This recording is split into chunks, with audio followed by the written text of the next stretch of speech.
Welcome to fifth grade Torah, Sheila and Vipka. This is a new program this year, and we're actually going to be joining middle school and high school in an initiative called What Would It Look Like for the Entire School, or fifth grade to 12th grade, to be studying the same Torah? And the idea is that the entire school from fifth grade to 12th grade is going to commit to studying two psukim from a Torah story each and every week. And the experiment will be what might it look like to kind of engage in this all school conversation. I'm not quite sure exactly what will happen with it, but I'm excited about the process.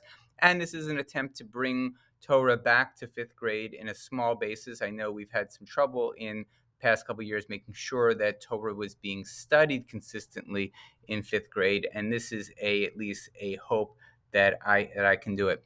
Now, our plan is to start this program not during the first week, but during the second week of school. So that gives you a week to kind of push forward to get some kind of Torah introduction off the ground. And this is a PowerPoint that I'm going to be sending you. And, so if you remember, this was something that we all used last year as a kind of why we study Torah at TVT. And you can kind of go through this, a very brief very brief story of the Torah. So kind of get some students who are new, get them kind of on the right track of what is Torah and what is it all about. Right. So what are these? And then and then this was always kind of a nice activity, like with a metaphor. How is Torah like a parent, a mirror, a compass? Okay. What else is Torah like? Okay. And then we're going to kind of look at kind of the stories that have been studied before. And you can kind of do a little bit of a review. And actually, I'm going to include kind of all 20 stories from fourth grade. So you can do a very quick review of these things to make sure everyone kind of does a quick review of those stories. I'm going to write myself a note because it's not in the PowerPoint yet. All 20 story, like a very, very, very quick review. Just kind of like a raise your hand if you know the story. And then right after that, um, the next piece is kind of an introduction to how we study Torah closely, meaning how we study psukim very closely. And this is kind of our introduction to Rashi. And we have the Rashi song right here as well. And then I'm going to basically take them through, and this is a lot of fun for them, is there are 5 different types of problems Rashi has when Rashi looks at text. And I give one example from like their lives, then I give one example from the Torah itself. And kind of their challenge here is to try to figure out what is the kushia, and then I always give kind of what the answer is, so they can kind of think about it first. What's the kushia? Here's the kushia, and then here's a dugma from the Torah itself for kushia number 1, and they try to figure out what's the kushia. If they have answers, you can certainly give time for that as well. And then here's the answer right there, and then this is the summary. Kushia number 1 is strange behavior. Here's example number 2, one from the right and one from this Torah. Question number 2 is, why is this beside that? Why are 2 things next to each other in Torah? Example number 3, and the dugma, and then it's contradiction. Example number 4 is, and here's a dugma from the Torah, and a second dugma from the Torah, and it's extra words. So those are actually our 4. Rashi actually has 5 kushiyot. One is like grammar, meaning, but we're actually not going to get into that. And then you'll get to a background. We'll just do a very quick kind of, because the story that we're going to be studying this year is Moshe at the burning bush, and it's in Parshat Shemot, really the second story. So first, kind of to do a summary by looking at a review from last year when we looked at these Torah stories, and here is our Torah story about a summary of slavery. And we already see that part of that slavery story is something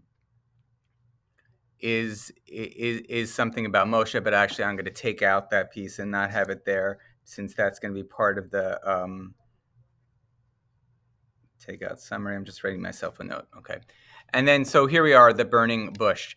These are some review questions you can ask just to make sure that kind of everyone's on the same page. And then I always will kind of highlight where we are, because as we move through the text, there'll be as we move through the text, there will we'll kind of make our way through through this text here. And I see there's something a little off on it that I'm going to have to fix. Okay. And then we have our Hebrew verse, and then here it's going to be translated here. And the first idea is getting curious. So we're going to basically ask them kind of come up with as many possible questions that you can about this verse, looking at it very closely. They're going to get and this is like a sample sheet, and you're going to have to decide, do you want sheets like this or do you not want sheets? And you're going to need to let me know that, and I'm going to I can have sheets and maybe even have like 10 sheets at a time. So then right after that, after you get to the getting curious, then you're going to ask you'll put up these questions on. So maybe even here, if they're not writing on a sheet of their own, you can actually write on the board like this in a PowerPoint. Then after that, some questions that I will have will kind of come up on your PowerPoint, and you can say, we can look at those questions and say, were any of these questions yours? And then maybe someone wants to offer an answer to one of these questions. And then we look at how some of the famous Meforshim answered one or two or three of those questions. Or here are three. Hizkuni answers one. Kliyakar answers question number four. Dad Zikanim answers question number six. And then after that, we kind of ask them to, like, what's the nafkamina? Is there any takeaway message from this pasuk in the Torah itself?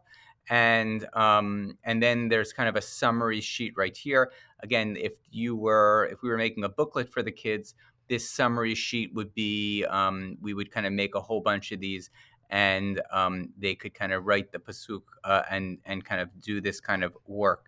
But that certainly takes a little bit longer. So I just kind of want to hear from you if you want that summary sheet, if you don't. Each week, basically, my goal is I will put out kind of the new verse, and again, the idea is 2 psukim at a time.